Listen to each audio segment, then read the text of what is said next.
Hiya. Today I was going to talk about the oldest trick in the singing book, or at least I think it is. I've heard it like so many times. Someone was just mentioning it to me recently, in fact, and it's this idea that okay, you're trying to reach a high note, and you're struggling and you're struggling, and you sort of push up to reach the high note, and it doesn't work. And all you need to do, apparently, is pretend that you're coming down to that low note from a note that is still higher.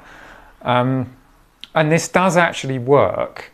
The reason being that essentially the higher a note is, sort of the more tension you're putting around.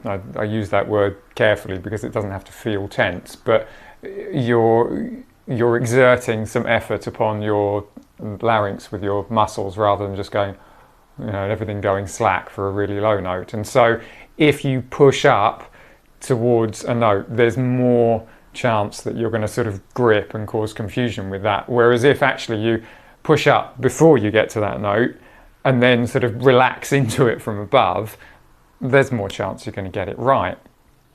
Now, of course, this the thing about this is you can do this in the context of a singing lesson. You've got your teacher in front of you and they prompt you to, okay, now go above the note, and then, okay, now relax down into it, and then, oh wow, I can sing that note that I couldn't sing before.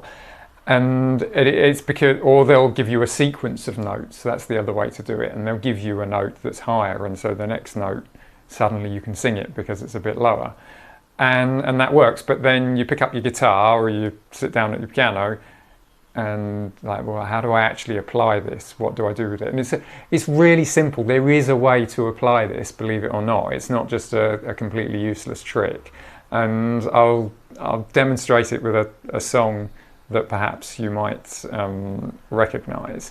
But basically what you do is you imagine in your mind a note that is a little bit higher than the one that you actually want to sing. And then you feel, like, notice your throat doing the kind of movement to go to that note that's higher, and then you try and sing the one that you were intending to sing as normal. So effectively what you're doing, and you're practicing that into your performance. So for example, if I were to sing this little known song, la la la la la la la la, la la la la la la la la la la la. See, I struggled very slightly to do the what is it? I am the one, I think might have been the lyric there. I'm not sure. It's such an unfamiliar, unknown, hidden gem of a song.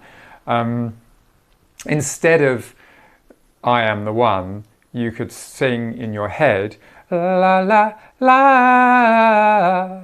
and that la, that's higher, so that's harder, and by the time you get back down to ah, you're relaxed.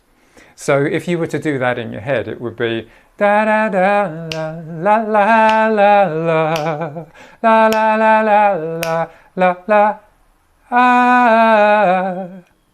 So you might even have seen, I'm not sure from looking at the camera, but you might even see my voice box go up a little bit higher than it needed to, and then drop down and relax onto the actual note. And if you can sort of build that into your performance, it's a perfectly valid thing to do. It's like, and it doesn't, in reality, it doesn't have to be a whole note, but it is a case of, well, rather than just going directly from that note, what you're doing, you're going for something a little bit above, and then you're relaxing into it. And that's, I think, for a jump of like a fifth or an octave or something like that, that's a perfectly reasonable set of movements for your body to do. And like I say, you can literally build that into your performance. So when you're practicing, you're there playing, you're funking out your Billie Jean, and while you're doing that, you can literally be thinking, okay, so I've got that extra note and I'm performing that extra note. It's just I'm not sounding it. It's not coming out of my voice box. I'd love some people to try that and tell me what they think. I've asked a couple of students to give it a go, so we'll see how they feel about it. Thank you very much. See you next time.